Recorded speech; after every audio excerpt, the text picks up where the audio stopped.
করছেন। তো আমরা শুরু করি। যখন আমরা শুরু করছি তখন আমরা ওই একটা প্রণাম মন্ত্র করি, সেটাতে আমরা বলতে পারি যে একটা শান্তি মন্ত্র। আমরা আজকে সহনা ভবতুটা করবো, এটা অনেকেই জানেন। ওম সহনা ভবতু সহনৌ ভুনাক্তু সহ বীর্যং করবাবহৈ তেজস্বিনামধিতমস্তু মা বিদ্বিষাবহৈ। ওম শান্তি শান্তি শান্তি হরি ওম। যে উপনিষদ যেগুলি আছে তাদের মধ্যে একটা ছোট উপনিষদ, সেই উপনিষদটা আমরা করছি ঈশা উপনিষদ। এই ঈশা উপনিষদের আমরা কয়েকটি মন্ত্র পাঠ করে এসেছি। আজকে আমরা এই আবার শুরু করছি। আর আলোচনাটা চলছিল আত্মা। ঈশা উপনিষদ এটা তো এক সিদ্ধান্ত গ্রন্থ। এখানে যে এরকমভাবে বোঝাবেন, এ করবেন, এরকম কিছু নেই, সোজাসুজি একদম। এই সিদ্ধান্ত গ্রন্থ যেগুলো হয় সেগুলোতে তখন ওরা ধরেই নেয় যারা এই গ্রন্থ পাঠ করছেন, এই উপনিষদ পড়ছে, তাদের বাকি সমস্ত কিছু তৈরি হয়ে গিয়েছে। যেমন স্টুডেন্ট যারা আসেন ছোটোবেলা থেকে পড়ে পড়ে এসে তারপরে যখন একটা স্পেসিফিক কোনো একটা ক্লাসে ঢুকছেন, সেই বিষয়টার উপর ওরা জানতে চাইছেন, সেটা সম্পর্কে তখন টিচাররা এসে আর বেসিকগুলো বলে না, একেবারে ওইখান থেকে শুরু করে। এখানেও তাই বলছেন ঈশাবাস্যম ইদম সর্বম, শুরুটাতেই বলছেন যে সর্বব্যাপী সেই আত্মা। এবারে সেই আত্মার কথা বলতে গিয়ে যে আমাদের আসল স্বরূপ সেইটা আমাদেরকে বলে দিচ্ছেন। সেটা কীরকম? ঋষি পরিচয় করিয়ে দিতে গিয়ে বলছেন আমরাই আত্মাকে, আমারই আত্মাকে আমাকেই চেনাতে নানা রকম উদাহরণ ঋষি দিচ্ছেন।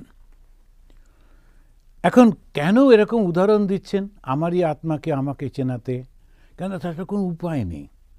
এটা একটা আত্মা হচ্ছে কোনো সাবজেক্টও নয়, কোনো বিষয় তো নয় যে আমরা বুঝিয়ে দিলাম। যেমন আমরা বলি এটা হচ্ছে গরু, এটা হচ্ছে ঘোড়া, এইভাবে আমরা করি, কিন্তু এটা সেরকম তো নয়।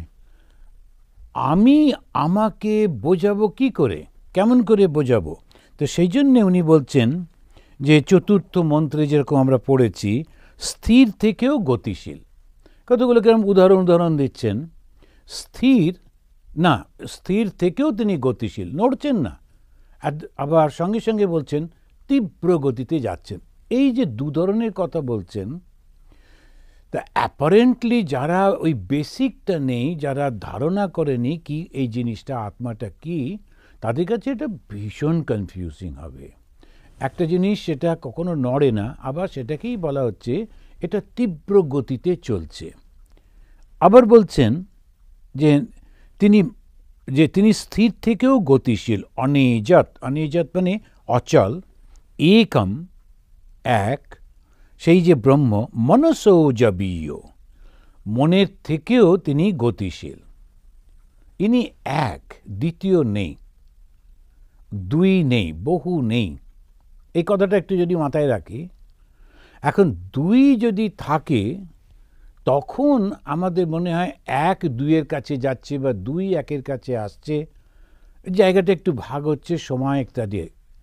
একই তো, সর্বব্যাপী যিনি এক অবস্থার মধ্যে রয়েছেন, তো তিনি যাবেন কোথায় আর নড়বেনই বা কী করে? সবটাই তো তিনি। এইটা বোঝাতে গিয়ে কেন এত কষ্ট হচ্ছে বোঝাতে? কারণ আমাদের ওই একত্ব ভাবটা নেই। আমি আলাদা, তুমি আলাদা, ও আলাদা, সেই আলাদা, এইসব নানান রকম যে আমরা ভাবছি, এই রকম যে বিভিন্নতা আমাদের চিন্তার মধ্যে, ভাবনার মধ্যে রয়েছে, সেই আমাকে যখন বোঝাতে হচ্ছে যে আত্মা হচ্ছে এক, কি করে বোঝাবে? তখন বলছেন উনি হচ্ছেন একেবারে স্থির হয়ে রয়েছেন।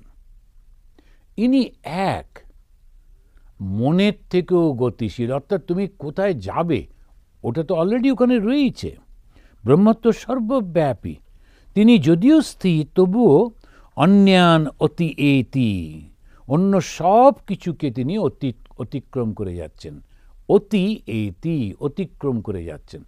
যেমন একটা এই পড়লেই মনে হয় যেমন একটা ঘোড়া দৌড়চ্ছে, আর একটা ঘোড়া এসে তাকে ক্রস করে চলে গেল, ওভারটেক করলো যেন। কিন্তু ওইটা ওইগুলো আমরা বুঝতে পারি বলে এই উদাহরণগুলো দিচ্ছেন, কিন্তু পৌঁছবার পর দেখা যাবে সেই সমস্তটাই একই, কেননা তিনি ব্রহ্ম হচ্ছেন সর্বব্যাপী। এই যে ব্রহ্মের শক্তিতেই সমস্ত ক্রিয়া হচ্ছে, সগুণ ব্রহ্মের কথা বলছেন, এই সমস্ত সময় তিনি ওই রকমভাবে চলছেন, একই রকম। তো আমি যখন কলকাতা থেকে আন্দামানে যাচ্ছিলাম, বেলুড় মঠ থেকে পোস্টিং করা হলো, আন্দামানে যাব জাহাজে করে, বঙ্গোপসাগরে জাহাজে করে যাব, এটা মানে বিরাট একটা হইচই। আর বেলুড় মঠ থেকে 21-22 জন সাধু এসেছিলেন আমাকে সি অফ করতে কলকাতা পোর্টে, খিদিরপুর ডক। তা আমি ভাবলাম ওরা আমাকে কি ভালোবাসেন, এতজন মিলে এসেছেন, প্রায় বাসে করে সব 22 জন এসেছেন। আসলে তা না, ওরা ওই জাহাজটা দেখতে এসেছিল। তো ওরা এসে ওই জাহাজ দেখা, জাহাজ তো আমরা তো আর দেখিনি, শুনে সব জাহাজ দেখতে এসছেন, এসে হাত টাত নেড়ে তো চলে তো গেলেন। আমিও এতক্ষণ বেশ খুশি ছিলাম, এত লোক সবাই সাধুরা রয়েছে। কিন্তু যখন জাহাজটা সমুদ্রে পড়ল, গঙ্গার মোহনা পেরিয়ে গিয়ে, তখন মনে হলো কোথায় যাচ্ছি। এইটা ছিলাম আমাদের পরিচিত জায়গা, কত লোককে চিনি, কত আশ্রম, এসব, এখন কোথায় যাব। এইবারে 5 দিন উথাল পাথাল, একটা ঝড় ছিল, সেই ঝড়ের জন্যে সে ওটাকে বলতো হর্ষবর্ধন, সেই জাহাজ, পুরনো জাহাজ কিন্তু খুবই ভালো। তো সেই হর্ষবর্ধন উথাল পাথাল হচ্ছে। তো ক্যাপ্টেন অবশ্য আমাকে নিয়ে গিয়ে উপর থেকে দেখালো কীরকম হয়, সে ভয়ঙ্কর। এবারে যখন ওটা কাটলো তো আর কিচ্ছু নেই দেখার, এই শুধু জল আর জল, যদিও খুব খেতে দিত, ওই খাওয়াটা না থাকলে লোকেরা পাগল হয়ে যাবে। তারপরে শুকা এইবারে যখন গিয়ে পৌঁছলাম আন্দামানে, জেটিতে, আন্দামানে খুব সহজে পৌঁছে যাওয়া যায়, কেননা ওটা তো সমুদ্রের জেটি, যেন চট করে গিয়ে দাঁড়িয়ে গেল।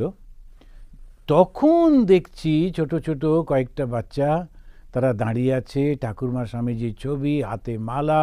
তো বুঝতে পারলাম আমার জন্য অপেক্ষা করছে। ওরা একজন ভদ্রলোক দাঁড়িয়ে আছেন, ওনার মাধ্যমেই সমস্ত হয়েছিল, দত্তবাবু, অধীর দত্ত।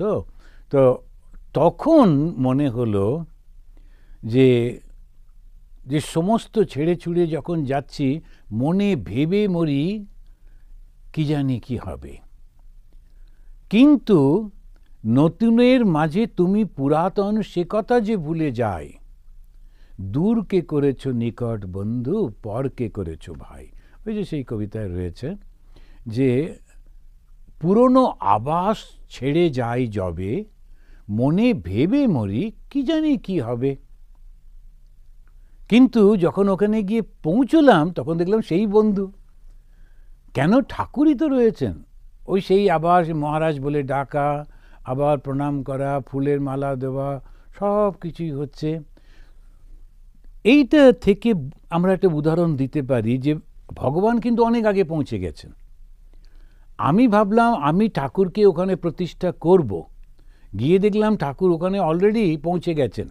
নইলে ওই ভদ্রলোক এলেন, তার সঙ্গে আর একজন, আর 2-4টে ছোট বাচ্চা, ইত্যাদি ইত্যাদি। তো ওই কথাটা মনে পড়ল যে তাই তো, ঠাকুর তো সর্বত্র রয়েছেন, সর্বব্যাপী। আমেরিকায় যখন এলাম দেখছি এয়ারপোর্টে সবাই দাঁড়িয়ে আছেন এবং রিসিভ করছেন ওইভাবে, একই সেই ঠাকুর সর্বব্যাপী। এইটা একটা ছোট সেন্সে উদাহরণটা দিচ্ছি। এটাকেই যদি আমরা মনে করি, ভগবান কিন্তু সর্বত্র রয়েছেন, সর্বব্যাপী। কিভাবে? চৈতন্য রূপে, যেখানেই যাচ্ছি সেই চৈতন্য। পৃথিবীর যে কোণাতেই যাই না কেন, চৈতন্য স্ফুরণ রয়েছে। এই মন্ত্রে, পঞ্চম মন্ত্রে, কবিতার মতো সুর করে তিনি সুন্দর করে আবার সেই ঋষি বোঝাচ্ছেন, ওই একই কথাটা বোঝাতে গিয়ে বলছেন তদেজতি তন্ময়ীজতি তদ্দূরে তদ অন্তিকে তদ অন্তরস্য সর্বস্য তদু সর্বস্যাস্য বাহ্যতঃ। এই হচ্ছে হিন্দুইজম। ওই যে হিন্দুইজমে আমরা কাকে ছাড়বো, কাকে ধরবো, আমরা যারা হিন্দুইজম নিয়ে খুব উত্তেজিত থাকি, না একে ছোবো না, ওর খাওয়া খাবো না, এটা নেবো না, ওরা বুঝতেই পারে না যে আসলে আমরা হিন্দুইজমটা ধরতেই পারছি না। হ্যাঁ ঠিক আছে, আমি যখন শুরু করছি তখন ওইভাবে আমার মনকে তৈরি করছি, ওটা ঠিক আছে, কিন্তু এটাই হিন্দুইজম যে আমি অন্য কারুর ছোবো না, অন্য কারুর খাবো না, একে ঢুকতে দেবো না, আমারটা ওকে দেবো না, এই সমস্ত যারা করে তারা বুঝতে পারে না তারা হিন্দুইজমের মধ্যে কতটা ঢুকছে। তদেজতি তন্ময়ীজতি তদ্দূরে তদন্তিকে তদন্তরস্য সর্বস্য তদু সর্বস্যাস্য বাহ্যতঃ। তিনি এই যে তদ এজতি, সেই ব্রহ্ম, তিনি চলেন।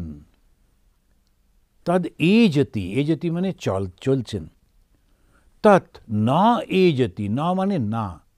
তন্ময়ীজতি, তদ না এজতি, একসঙ্গে করে তন্ময়ীজতি, তিনি চলেন না, চলেন আবার চলেন না। তদ দূরে, তিনি অনেক দূরে রয়েছেন। তদ অন্তিকে, একদম কাছে রয়েছেন। তদ অন্তরস্য সর্বস্য, কিভাবে?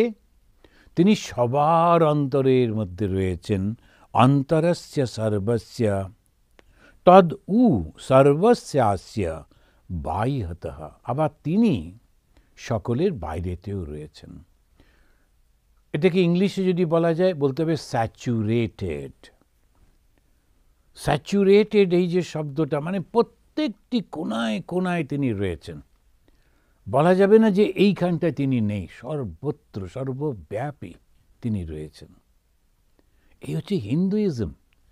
আমরা একটা পাথর পুজো দিয়ে শুরু করি বটে, এটা শিবলিঙ্গ, এটা অমুক, এসব পাথর পুজো করছি, কিন্তু সেই হিন্দুই আবার বলছে তিনি সর্বব্যাপী, সর্বত্র। ওই পাথর পুজোটাকেও আমরা মেনে নিই কেন? উনি ওর মধ্যেও থাকতে পারেন। প্রহ্লাদের বাবা হিরণ্যকশিপু, সে যখন বলল যে কোথায় তোর দেবতা, এই থামটার মধ্যে আছে, প্রহ্লাদ নিশ্চিন্ত, বলে হ্যাঁ ওর মধ্যেও তো রয়েছেন। এই যে গল্পগুলোর মধ্যে দিয়ে পুরাণ সেটা কি করে সত্যটাকে, পুরাণের একটা খুব সুন্দর জিনিস হচ্ছে, আমরা পৌরাণিক বলে সবসময় মানে হেয় করি, কিন্তু তা না। পুরাণ কিন্তু শুধু গল্প না, পুরাণ হচ্ছে সত্যটাকে ইতিহাস আর খানিকটা কল্পনা মিলিয়ে মানুষের কাছে পৌঁছে দেয়। সত্যটা কি? ঈশ্বর সর্বত্র রয়েছেন। এইবারে ওই একটা কাহিনী বলছেন, সেই কাহিনীর মধ্যে রাজা আর তার ছেলে রয়েছে। আর ছেলেটা সে জন্মেছিল ঋষিদের আশ্রমে, ছোটবেলা থেকে ওর মধ্যে বড় হয়েছে, তার মধ্যে ভগবানের চিন্তা এসেছে, কিন্তু বাবার মধ্যে নেই, বাবা তো অসুর।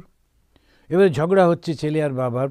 এবারে যখন বাবা বললেন কোথায় তোর ঈশ্বর, এই থামটার মধ্যে আছে, সর্বব্যাপী বলছিস যে, হ্যাঁ আছে। হিরণ্যকশিপু গিয়ে সেই থামটাতে লাথি মারলেন, তিনি ভেঙে দিলেন সেই থামটা, তখন তার মধ্যে থেকে ঈশ্বর প্রকাশিত হলেন। এই গল্পটা পড়ে আমাদের মনে হয় যে এটা কি করে সম্ভব, থামের মধ্যে থেকে কি করে আসবে? কিছু লোক বলে না না ওইটাই হিন্দুইজম, নিশ্চয়ই তিনি এসেছিলেন। আসলে কি, চৈতন্য রূপে তিনি সর্বত্র রয়েছেন, সর্বব্যাপী। চেতনা ছাড়া কোনো কিছু নেই। এই চেতনাটা কোনো কিছুর মধ্যে এর বিশেষ প্রকাশ, আর কিছুর মধ্যে প্রকাশটা খুব কম। যখন প্রকাশটা প্রায় নেই তখন তাকে আমরা পাথর বলি।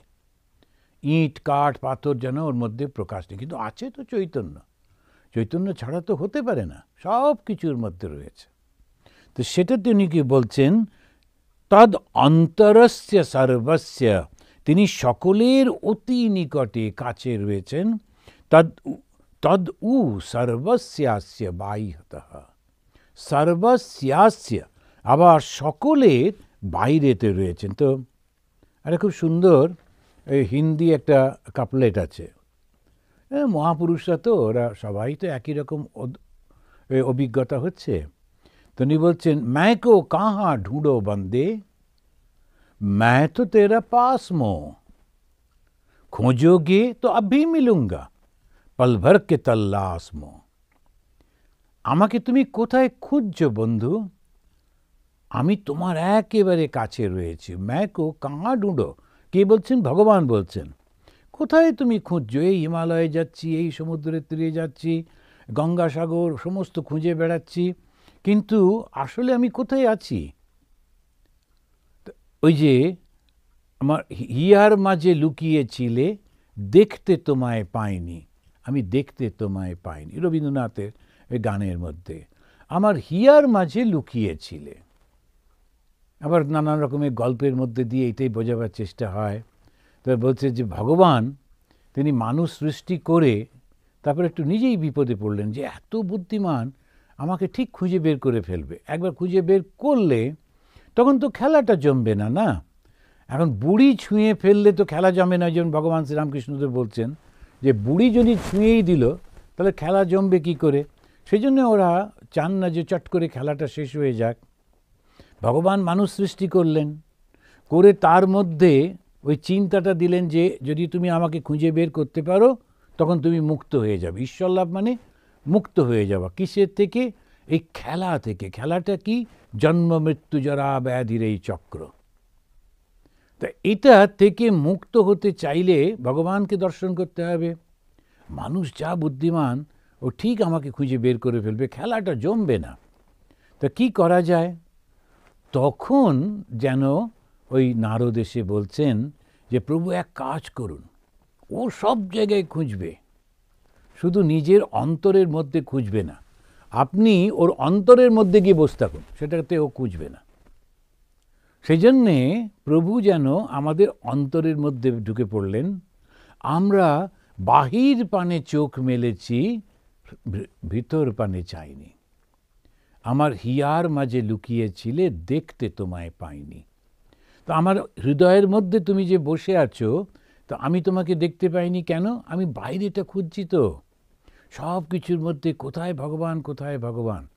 তারপরে একদিন দেখলাম উনি তো আমার হৃদয়ের মধ্যেই রয়েছেন। এই হৃদয়ের মধ্যে রয়েছেন বলেই ওই ধ্যানের প্রসঙ্গটা আসছে। কশ্চিৎ ধীরা প্রত্যগাত্মানমৈক্ষত আবৃত্ত চক্ষু অমৃতত্বমিচ্ছন। আবার আমরা যখন উপনিষদ পড়ব তখন আরও দেখব, সেখানে বলছে পরাঞ্চিখানি ব্যতৃণা স্বয়ম্ভু। বাবা যখন রেগে গিয়ে বাড়ি থেকে ছেলেটিকে বার করে দেয়, তোকে ত্যায্যপুত্র করলাম, বেরিয়ে যা, তো ছেলেটি কোথায় যাবে? বাইরে চলে গেল, কারণ বাবা তো বাড়িতে ঢুকতে দিচ্ছেন না, রেগে গেছেন। ঠিক তেমনিভাবে যেন যিনি আমাদের সৃষ্টি করেছেন তিনি আমাদের সমস্ত ইন্দ্রিয়গুলোকে, চক্ষু, কর্ণ, নাসিকা, জিহ্বা, ত্বক সবগুলোকে বার করে দিয়েছেন, বেরো এখান থেকে। ওরা বাচ্চারিরা কোথায় যায়? সব বাইরে চলে যাচ্ছে। এখন এই যে ইন্দ্রিয়গুলো, তারা বাইরে কোথায় যাচ্ছে? রূপ, রস, শব্দ, স্পর্শ, গন্ধ। সমস্যাটা তো এইটুকুই, এই যে 5টা ইন্দ্রিয় রয়েছে, চক্ষু, কর্ণ, নাসিকা, জিহ্বা আর ত্বক, এই 5টা জ্ঞানেন্দ্রিয়, এরা জ্ঞান আহরণ করে। ওরা গিয়ে সমস্ত খাবারগুলো নিয়ে আসে। আমরা আহার শব্দটাতে সবাই লাফিয়ে ওঠে শুধু জীব, কী খেলো কী খেলো করে। সেই জন্য স্বামীজি খুব কেঁপে গিয়ে বললেন, তোদের কি আর ধর্ম আছে বাবা? এখন 1000 বছর ধরে শুধু কি খাবো, কোন হাতে জল ধরবো, গ্লাসটা ধরবো, এইসব করে যাচ্ছিস। তোদের ধর্ম এখন ভাতের হাঁড়ির মধ্যে। কেন বললেন? বুঝতেই পারলাম না। আহার শুনেই কতগুলো মানুষ লাফিয়ে উঠলো। আহার, ও তার মানে খাওয়া। কে রান্না করলো সেটা বড় ব্যাপার, কি খেলাম সেটা বড় ব্যাপার, আতপ চাল না সেদ্ধ চাল ওটা নিয়ে মারামারি করছি। আরে আসল জিনিসটাই ভুলে গেলাম। উপনিষদ পড়বার আগে ওই জন্য শ্রীরামকৃষ্ণ বিবেকানন্দের এই আলোকে যদি না পড়ি, ওদের এই ফোকাসটা করতে হবে, তখন ঠিক ঠিক বুঝতে পারবো, নইলে বুঝতে পারা যায় না। এই যে সমস্তটা কি বলছেন, আহার মানে সংগ্রহ করা, আহরণ করা। কে আহরণ করে? চোখ। কি আহরণ করে? রূপ। নানান রকম দৃশ্য দেখছে আর খবর দিচ্ছে মনকে, আর মন উথাল পাতাল হয়ে যাচ্ছে। আবার যখন কান সে এটা শুনে এলো, শুনে এসে যখনই কিছু শুনলো নিজের প্রশংসা বা নিন্দা, ওটা নিয়ে উথাল পাতাল হচ্ছে। স্পর্শ দিয়ে হচ্ছে, গন্ধ দিয়ে হচ্ছে, আবার জিহ্বা টেস্ট দিয়েও হচ্ছে। এখন এই সমস্তগুলোকে যদি কন্ট্রোল না করতে পারি, তাহলে মন তো সংযত হবে না, না? যে মনের উপরে সারাক্ষণ যদি ওরা এসে ওইরকম করে, তখন কি করা যাবে? সেই জন্যে কশ্চিৎ ধীরা, কয়েকজন ধীর ব্যক্তি, স্থির ব্যক্তি, আবৃত্ত চক্ষু, এরা বেশি কথা বলতে চাইতেন না। সেজন্য বললেন আবৃত্ত চক্ষু, চোখটা বন্ধ করলেন। চোখটা বন্ধ করলেই হলো না, 5টা ইন্দ্রিয়কেই সংযত করতে হবে। ওই 5টা ইন্দ্রিয়কে সংযত কথাটা না বলে শুধু একটা কথাই বলে দিল। এখন ওইটা যেই 5টা ইন্দ্রিয়কে সংযত করে ফেললাম, দরজা বন্ধ করে দিলাম, তখন আমার ছেলেকে পাড়ার দুষ্টু বন্ধুগুলো তারা খালি ডাকে, ওই সবগুলো বন্ধ করে দিলাম, দিয়ে বললাম এবারে বসো, পড়তে বসো। যখন সে আর বন্ধুদের দেখতে পাচ্ছে না, আর কোনো কিছু নেই, তখন ধীরে ধীরে তার মনটা একাগ্র হচ্ছে। যখন যুদ্ধক্ষেত্রে যুদ্ধ করবার আগে প্রথম কি করে? সাপ্লাই লাইনটা কেটে দেয়, যাতে খাদ্য না আসে, অস্ত্র না আসে, আর রিইনফোর্সমেন্ট না আসে, অন্য সৈন্যরা না এসে যায়। দিলে এবারে যে কটা আছে ওরা দুর্বল হয়ে গেল। তো এইরকমভাবে এই স্ট্র্যাটেজিগুলো করেছে। আর সেটাতে তারপরেতে বলছেন এবার দেখো দেখি কোথায় আছে। এবার ধীরে ধীরে সব কিছু উন্মেষ হয়ে যাচ্ছে। ওই যে বাচ্চাটা কিছু বুঝতে পারতো না, ওর মনটা চঞ্চল, ওইখানে বাঁশি বাজলো, খেলা হচ্ছে, ওইখানে সব এরাই করছে, ধীরে ধীরে তার মনটা একাগ্র হলো, একটা করে বিষয়ে পড়ছে আর বুঝতে পারছে, বিষয়ে পড়ছে আর বুঝতে পারছে। ওই তখন এই মনটাই হচ্ছে আসল। আমরাও তেমনি ওখানে ভগবান আছেন, এখানে ভগবান আছেন, এই করে ছোটাছুটি করছি, এখানে যাচ্ছি সেখানে যাচ্ছি, কখনো ধ্যান করি না। আমরা শুধু ছুটে বেড়াই, কিন্তু ধ্যান করে ভীষণ খুশি। জানেন তো, কালকে সকালবেলায় আমি গেছিলাম ওই মন্দিরে, তারপরে বিকেলবেলায় ওই মন্দিরে, রাত্রিবেলায় ওই মন্দিরে। এখন ভীষণ টায়ার্ড, আবার কালকে সকালবেলায় অনেক এই করে বেড়াচ্ছি, ভাবছি বিরাট একটা কিছু হচ্ছে। আর সবাই বলল দেখো মন্দিরে মন্দিরেই ঘোরে, খুব খুশি। কিন্তু আসলে ওই চঞ্চল মনটাকেই আমরা ঘুরছি নিয়ে নিয়ে। এবারে যদি বসে চোখ বুজে আধ ঘন্টা শুধু ধ্যান করতে পারা যায়, তখন দেখা যাবে মনটা কত উন্মেষ হয়ে যাচ্ছে। জপ আর ধ্যান এর উপরে যোগ দেওয়া হয় না? তো এই ভগবান তিনি দূরেও আছেন, অবশ্যই আছেন, কিন্তু তদ অন্তিকে তিনি ভেতরে রয়েছেন। তদু সর্বস্যাস্য বাহ্যতঃ, সবার মধ্যে রয়েছে। জন্য যখনই কারুর সঙ্গে কথা বলছি, যদি খুব সুন্দরভাবে কথা বলতে পারি, খুব ভালো হয়। এখন এই নানান রকম পরিস্থিতির জন্যে আমাদের সমাজটা পাল্টে যাচ্ছে তো। আদারওয়াইজ আমাদের ছোটবেলাতেও দেখেছি গলা তুলে কেউ কথা বলতো না, আর খুব সবাই সুন্দর করে কথা বলতো। এখন প্রত্যেকটা লোক চিৎকার করে কথা বলা, কথার মধ্যে একটা অবিশ্বাস এবং স্ল্যাং সমস্ত ব্যবহার করা। কেন? বেচারি কী করবে? চতুর্দিকে এমন সব চলছে, ওই রকম না করে উপায় থাকে না, জোর করে এরকম। এখন যারা ধর্মের পথে যাবে, ওদেরকে কিন্তু এটা বুঝতে হবে যে বাক সংযম দরকার, ইন্দ্রিয় সংযম দরকার, মনের মধ্যে ডুবে যেতে হবে। তখন সেই জিনিসটাই দেখতে পাবো সবার মধ্যে। আর বেদান্ত যখন পড়ছি, যখন আমরা উপনিষদ পড়ছি, তখন একেবারে একদম হাইয়েস্ট লেভেলে দাঁড়িয়ে আমরা ধর্মটাকে দেখার চেষ্টা করছি, একদম টপমোস্ট পজিশন থেকে। কি দেখলাম? ওই প্রথম একেবারে মন্ত্রতেই বলে দিচ্ছেন ঈশ্বর সর্বব্যাপী। আমি কি দেখব? গাছ, পাখি, জন্তু, মানুষ, সবার মধ্যে সেই ঈশ্বর জল জল করছেন। তদেই যতি তন্নেই যতি তদ্দূরে তদান্তিকে। আমাদের পুরীতে যে শ্রী শ্রী জগন্নাথ মহাপ্রভুর মূর্তিটা আছে, আমি ওইটা উদাহরণ দিয়ে বলি যে এইরকম মূর্তি হিন্দুরা কেন বানালো, এর পেছনে একটা নিশ্চয়ই আমাদের একটা দর্শন আছে, ফিলোসফি আছে। তা না হলে কখনো এরকম বানাবে না। শ্রীপ্রভুর হাত নেই, পা নেই, দুটো চোখ, তার পাতা নেই, বড় বড় দুটো চোখ, এইটা জগন্নাথ দেবের মূর্তি। এই জগন্নাথ দেবের মূর্তি দেখলে লোকে তো অবাক হবে, কিরকম ধরনের ভগবান, হাত নেই, পা নেই। আসলে তিনি যে সর্বব্যাপী, কোনো জায়গায় তার যাবার দরকারই পড়ে না, তাই পাটা নেই। আমরা গল্প টল্প দিই সাধারণ মানুষের জন্যে, কিন্তু আসল উদ্দেশ্যটা কি, এই সত্যটাকে বোঝানো। তিনি জগতের নাথ।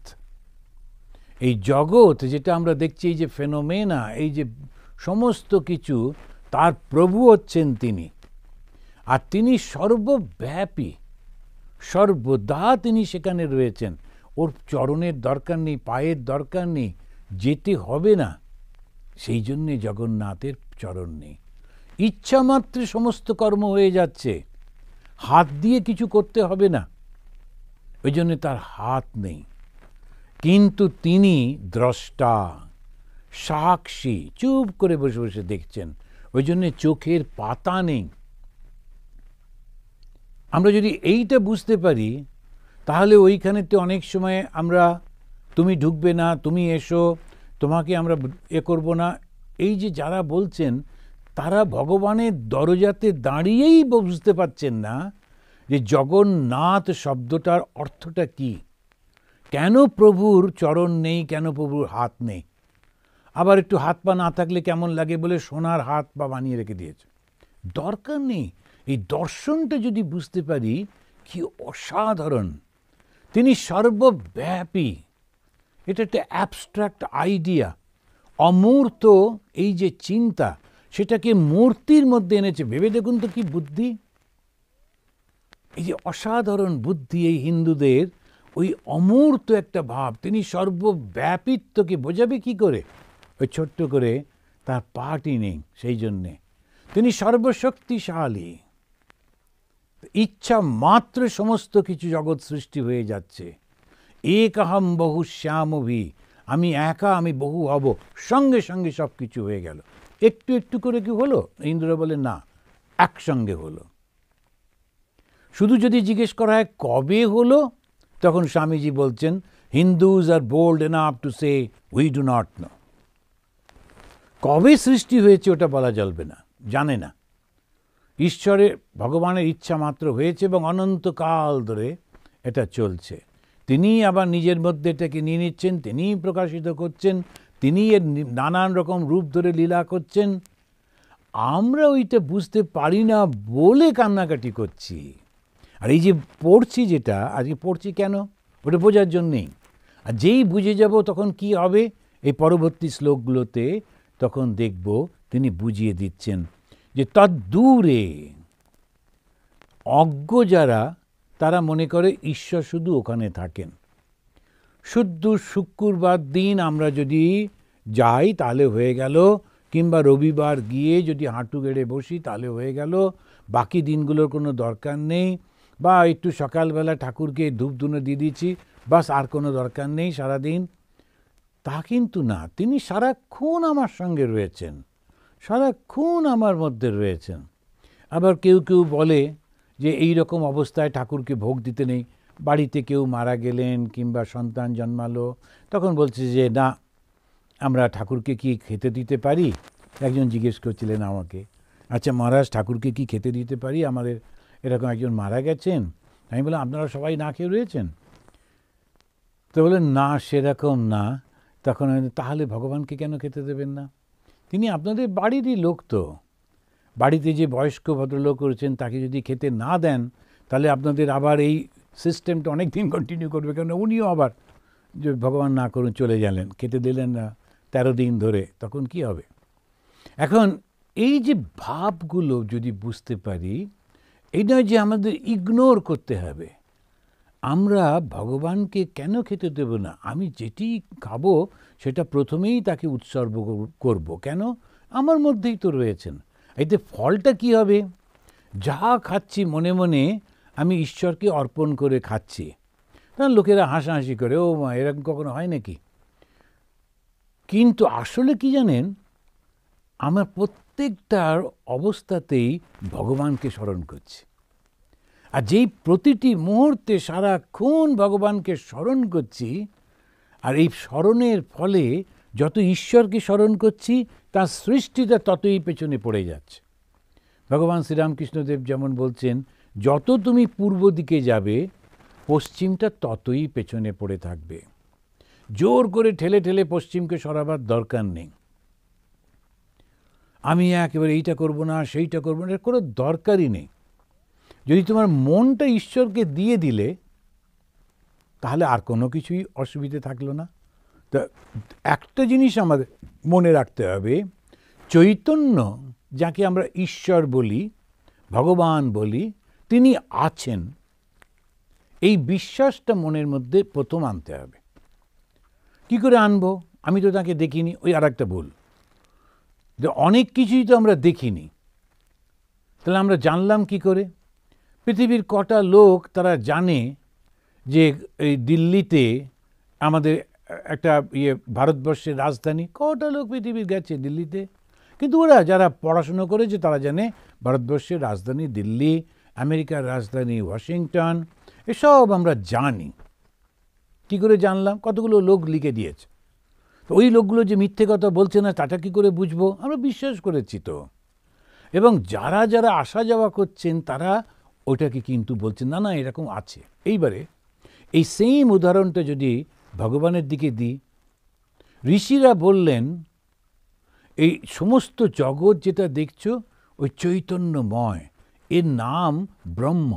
ব্রহ্ম মানে যা সারাক্ষণ বিস্তারিত হচ্ছে, এর অন্ত নেই, সারাক্ষণ হচ্ছে, শুরু নেই শেষ নেই। এটা আমরা শুনলাম, শুনে বললাম যে যেমন ইউরোপিয়ানরা আমাদেরকে বললো, এই তোমাদের ঋষিগুলো ওরা না খুব গাঁজা খেত, ওই জন্যে নানান রকম সব কথা বলে দিলে। কখনো হয় নাকি? সর্বত্র একই ঈশ্বর কি করে হবে? আমরাও বুঝলাম না না, সাহেবরা যখন বলেছে তখন নিশ্চয়ই, আমরাও খুব একেবারে উৎসাহিত হয়ে এটা বলতে লাগলাম। পরবর্তীকালে আমরা যখন ওই নানক, কবির, রামদাস, শ্রীরামকৃষ্ণ, চৈতন্য মহাপ্রভু, শঙ্করাচার্য, এদেরকে যখন দেখছি এরাও যখন একই কথা বলছে, ঠিক যেমন কেউ একজন ইন্ডিয়া থেকে এসে, ভারতবর্ষ থেকে এসে সে আমেরিকা দেখে গিয়ে বলল আমি হোয়াইট হাউস দেখে এলাম, তার কথা সবাই বিশ্বাস করলাম। তেমনি চৈতন্য মহাপ্রভু যখন ফিরে এসে বললেন যে কৃষ্ণ নাম করে কৃষ্ণের রূপটা আমি দেখতে পাচ্ছি, কৃষ্ণের ভাবটা আমি সম্পূর্ণ অনুভব করতে পারছি। শ্রীরামকৃষ্ণ বললেন মায়েরই বলছি, ঈশ্বর আছেন, তার সঙ্গে কথা বলা যায়, কেন বিশ্বাস করব না? ওই একই তো, সেই উদাহরণ যখন আমরা দিচ্ছি তো একই কথা। তো সেই জন্যে বেদ যে কথাটা বলেছেন, সেই কথাটা কিছু মানুষ যারা অবতার, যারা ঈশ্বরের অংশ, তারা কিন্তু সেটাকে নিজের জীবনে আবার অনুভব করে সেটাকে বলেছেন। এই মহাপুরুষ অনেক রয়েছেন। এবারে সেই কথাগুলোকে বিশ্বাস করে আমরা বিশ্বাস করলাম ঈশ্বর আছেন, সর্বব্যাপিত্ব। এই মুহূর্তে বুঝতে পারছি না, কিন্তু ওইটা নিয়ে এবারে আমরা চলছি। আর চলতে গিয়ে সর্বস্যাস্য বাহ্যতঃ, তিনি সর্বভূতের মধ্যে রয়েছেন।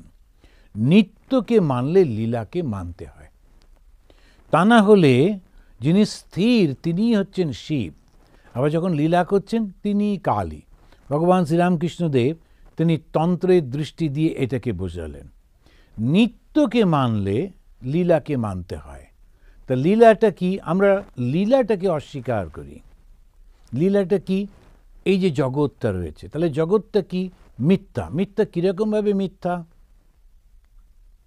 এটা আছে, এই মুহূর্তে রয়েছে, আমি স্পর্শ করে বুঝতে পারছি, ঘ্রাণের মাধ্যমে বুঝতে পারছি, দৃষ্টি দিয়ে দেখতে পাচ্ছি, কিন্তু এটা পার্মানেন্ট না, এটা পাল্টে যাবে।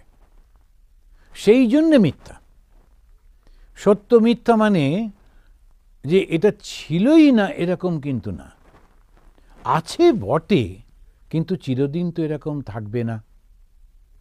এইটা যখন আমরা বুঝতে পারি, তো যখন অনেক সময় যে পুরুষদের মাথায় চুল, একজন ভদ্রলোকের ছবি, কি দারুণ চুল, ভীষণ কোঁকড়া কোঁকড়া, দারুণ ভালো চুলটা রয়েছে। ওই ছবিটা দেখে আমি চিন্তা, ওই ভদ্রলোক আমার পাশে দাঁড়িয়ে, আমি ওই ছবিটা দেখে ওকে বলছি, ইনি কে? তো উনি মাথায় হাত বোলাতে বলতেন, আজ্ঞে আমি। তখন পুরো চেঞ্জ হয়ে গেছে, একই মানুষ পরিবর্তন হলো। তো এই যে পরিবর্তনশীল জগৎটাকেই বলা হচ্ছে এটা সত্য নয়।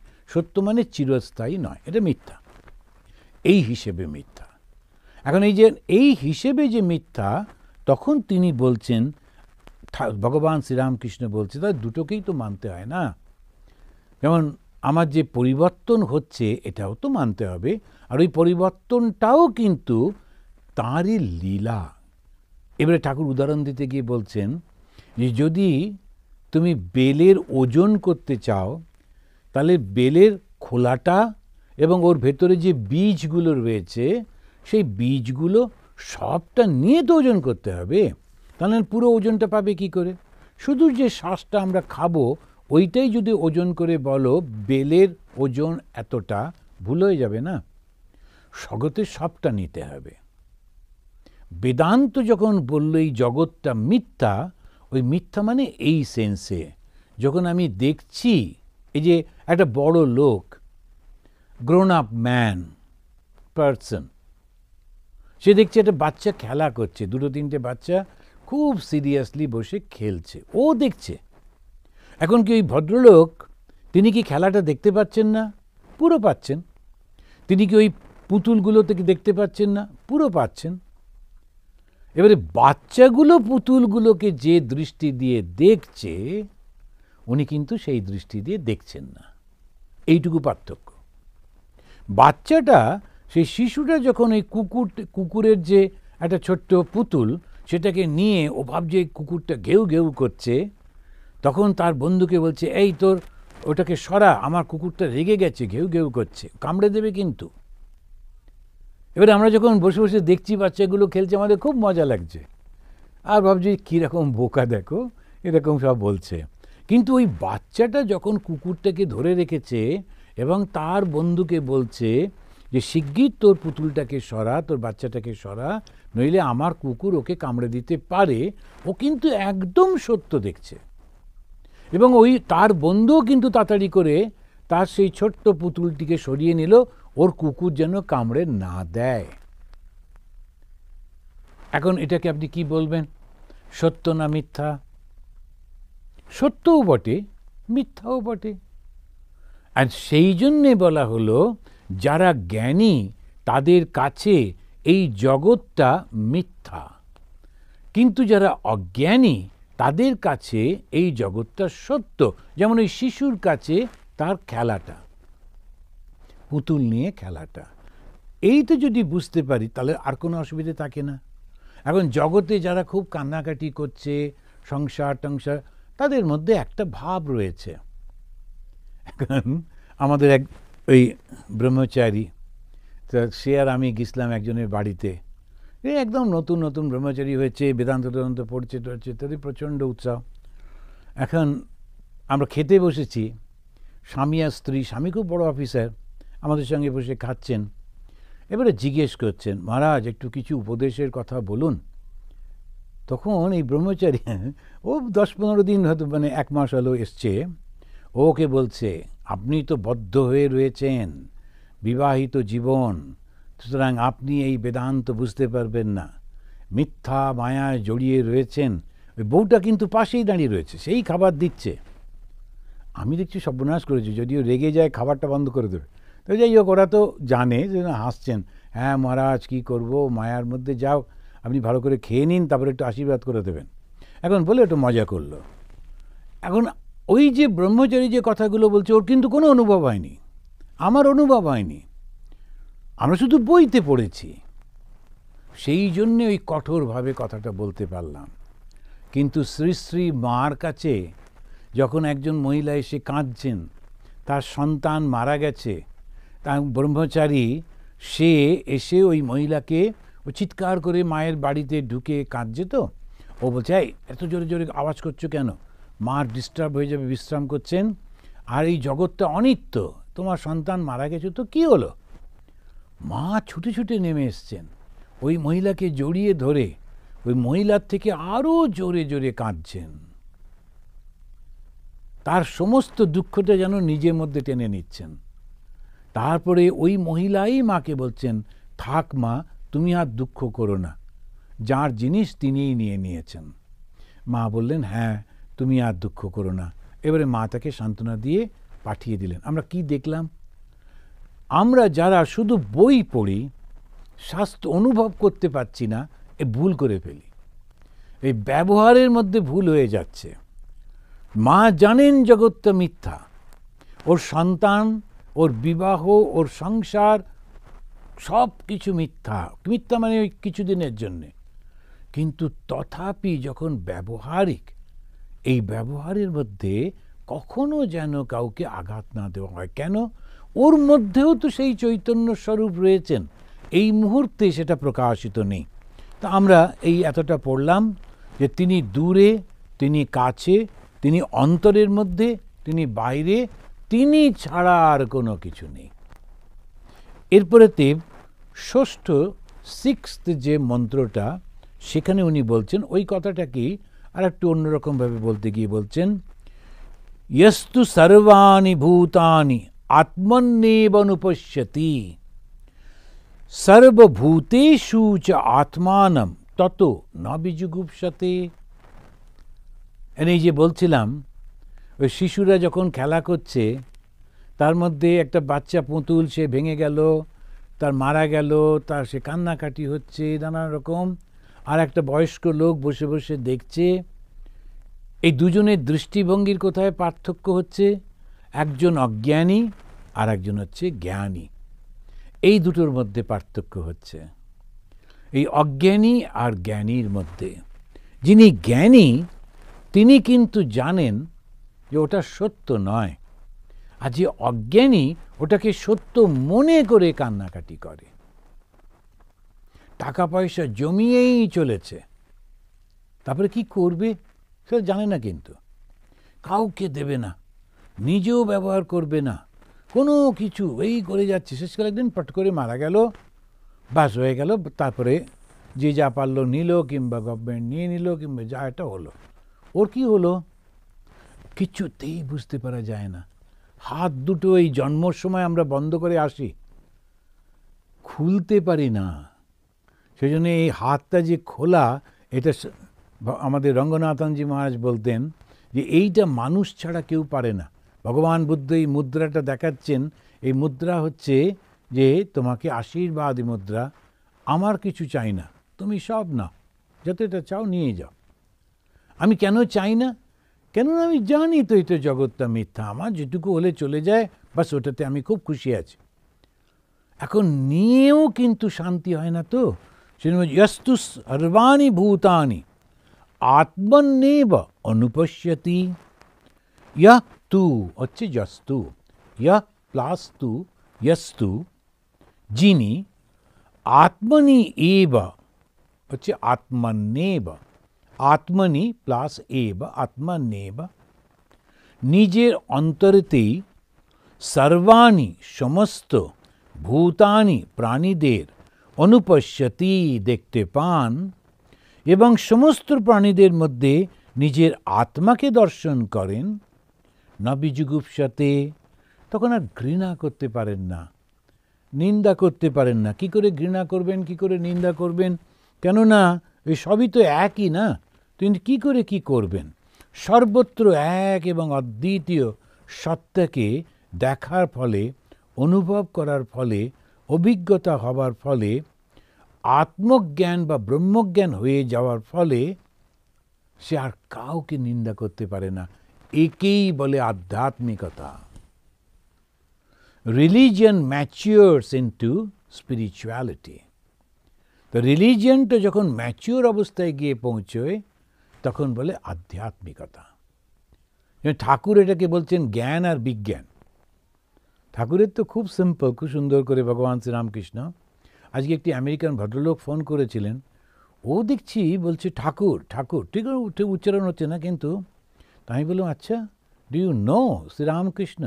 I love Sriramakrishna, he is my god and he is my Thakur. এখন খুব খুশি, ওই ঠাকুরকে নিয়েও একটা সিনেমা করবে ইত্যাদি ইত্যাদি। এখন এই যে ঠাকুর আমাদের শ্রীরামকৃষ্ণদেব, তা তিনি আধ্যাত্মিকতা বোঝাতে গিয়ে বলছেন বিজ্ঞান। আর বড় সুন্দর একটা উদাহরণ দিলেন, যেটা আমরা সবাই ঠিক বুঝতে পারি। কেউ দুধের নাম শুনেছে কিন্তু চোখে দেখেনি, কেউ দুধটা চোখে দেখেছে কিন্তু খায়নি, আর কেউ দুধটা খেয়ে সুস্বাস্থ্যের অধিকারী হয়েছে। এখন এই যে তিনটি অবস্থা, সেটাকে উনি ওই ব্যাখ্যা করছেন যে দুধটাকে খেয়ে হৃষ্টপুষ্ট হয়েছে, ওই হচ্ছে বিজ্ঞানী, ওই হচ্ছে আধ্যাত্মিক ব্যক্তি। তার আগে ধার্মিক ব্যক্তি শুধু শুনেছে। ওই যেমন আমি বলছিলাম, আমি আর সেই ব্রহ্মচারী, আমাদের ওই রকম অবস্থা, বই পড়েছি, একটু শুনেছি, আর বড় বড় কথা, কিন্তু জানি না কিছু। আর কিছু লোক আছে ওটা শোনেইনি। তো সেই জন্য এই যে তিনটে স্তর সেখানে বলছেন যে যখন কেউ সমস্ত কিছুর মধ্যে ওই আত্মাকে দেখতে পান, তখন তিনি ঘৃণা করবেন কি করে? ঘৃণা করার তো সম্ভব হয় না, না?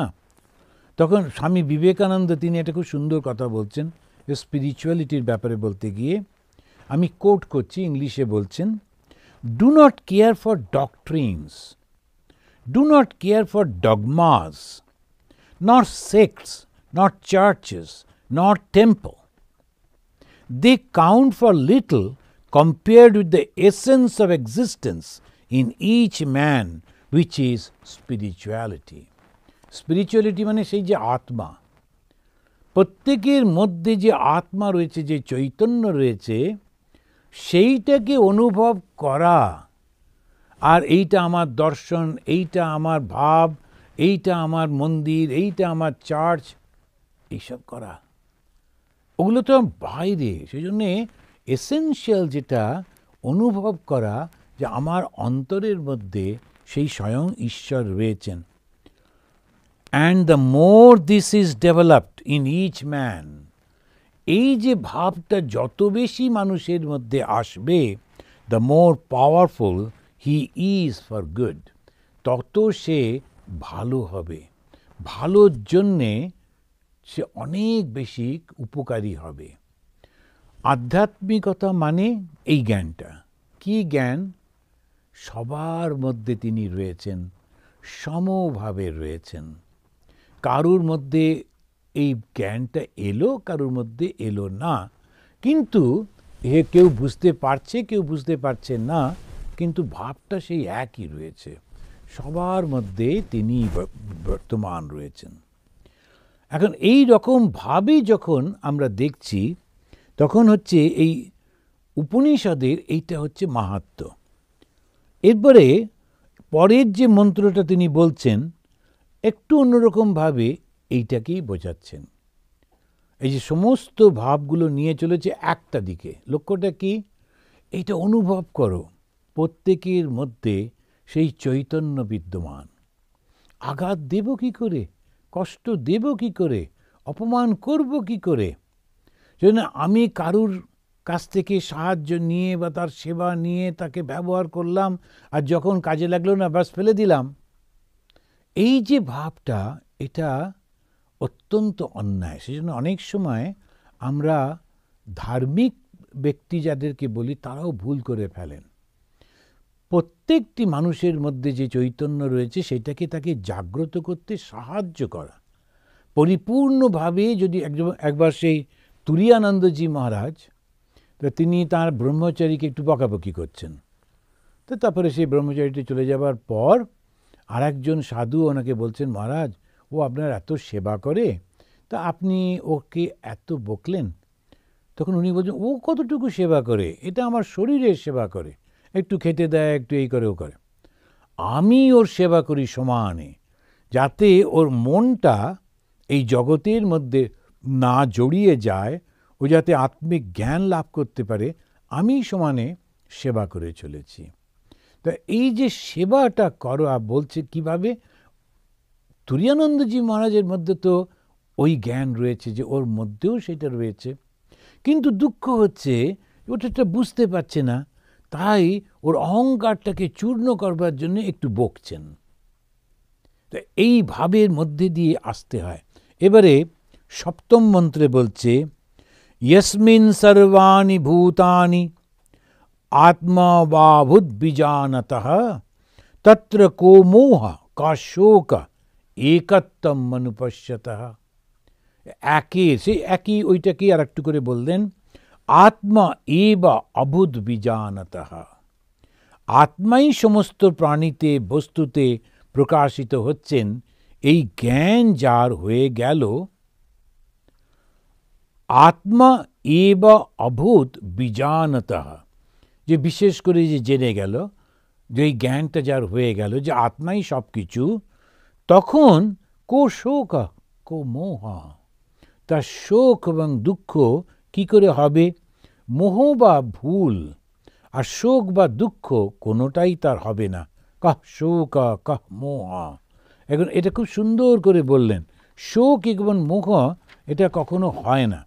তো এইটা আমরা যখন দেখছি যে সবার মধ্যে তাকে দেখা, এবারে আমরা দেখি কেমন করে সে বিভিন্ন শ্রী মায়ের জীবনের মধ্যে দিয়ে দেখলাম যে তিনিও সেইটাকেই কিভাবে ব্যক্ত করছেন।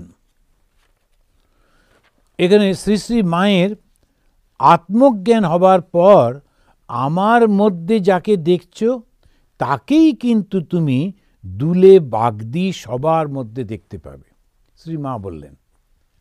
শ্রী শ্রী মা, স্বামীজি আর ঠাকুর এই জীবনীগুলো কেন পড়তে বলা হয়? কেননা এই বেদান্তটা তার জীবনের মধ্যে দিয়ে ব্যক্ত হয়েছে, একেবারে জীবন্ত উদাহরণ তারা।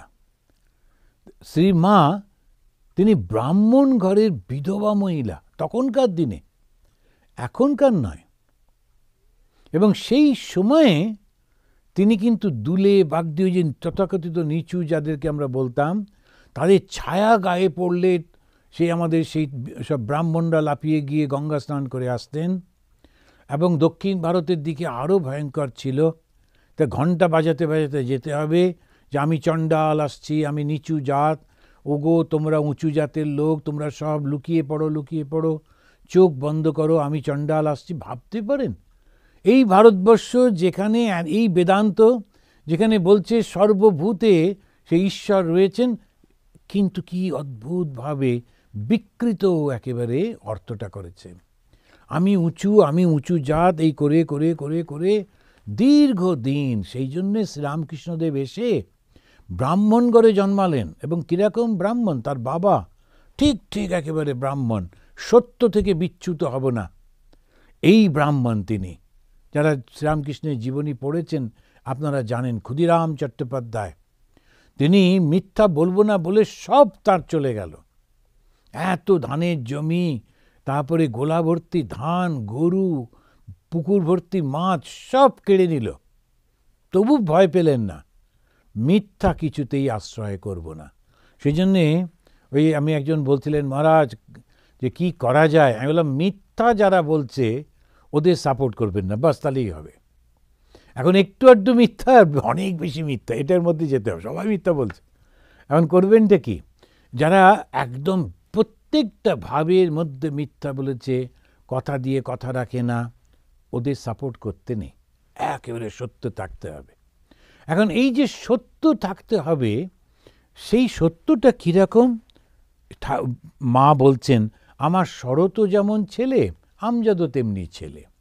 এটা কিভাবে তিনি বলছেন? ওই এক দৃষ্টি থেকে।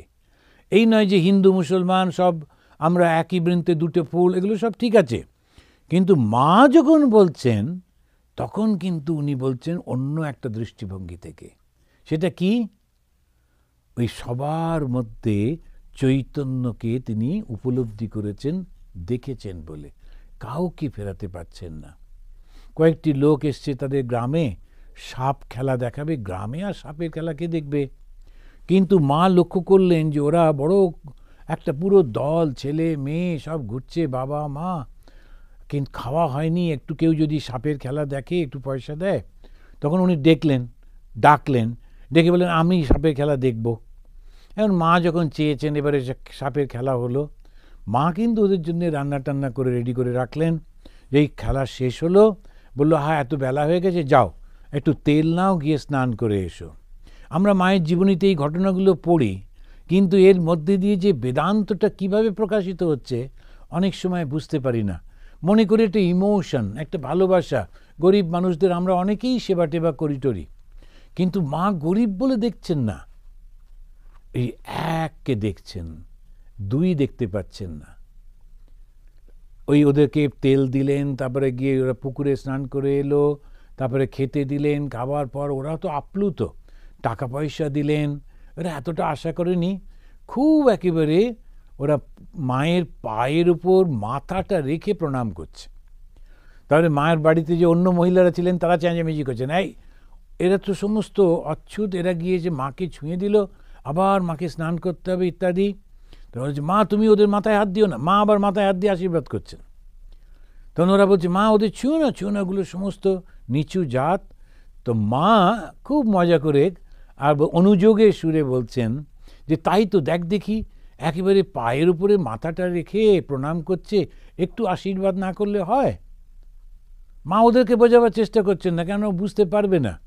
কিন্তু আমরা যারা ঘটনাটা পড়ছি, আমরা এই সফটনেসটা দেখে, কাইন্ডনেসটা দেখে একটু মুগ্ধ হচ্ছি বটে, কিন্তু এর পেছনে যে দর্শন, এই দর্শনটা হচ্ছে, যখন আমার মধ্যে যাকে দেখছো তাকেই ওই দুলে বাগদির মধ্যে দেখতে পাবে।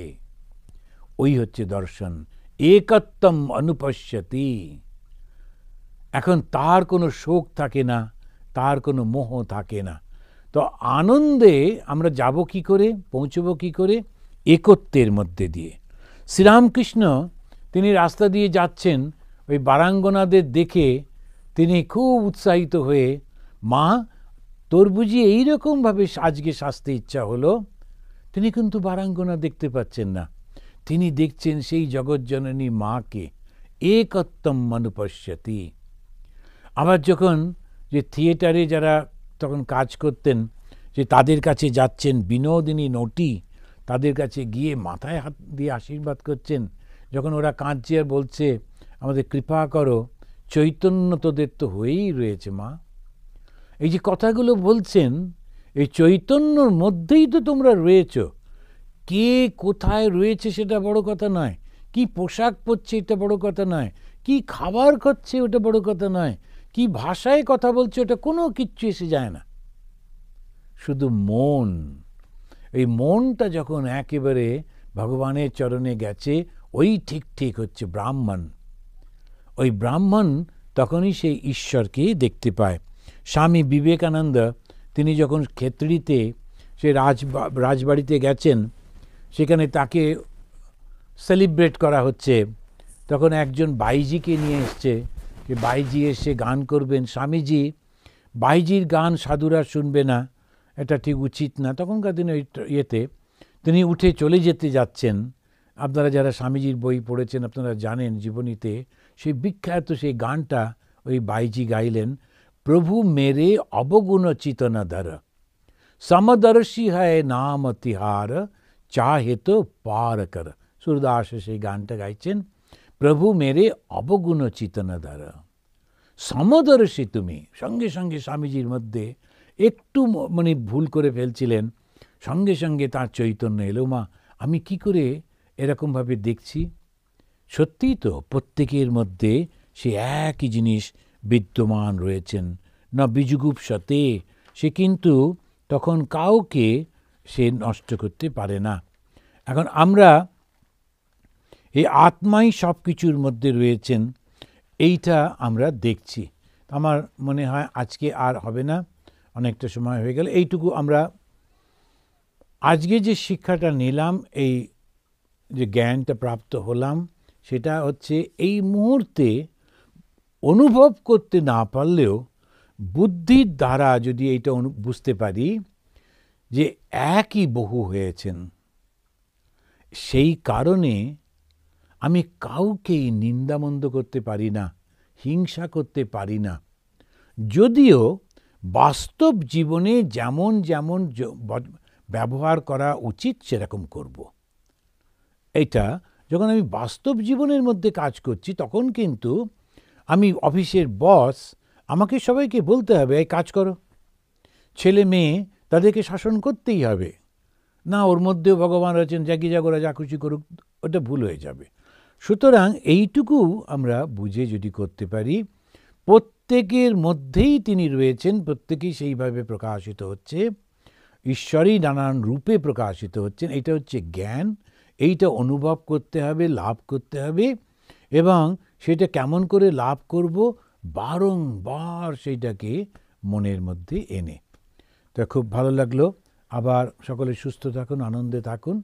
একসঙ্গে আমরা বলি ওম শান্তি শান্তি শান্তি। হরি ওম তৎসৎ। সবাই সুখী হোক, সকলে আনন্দে থাকুক।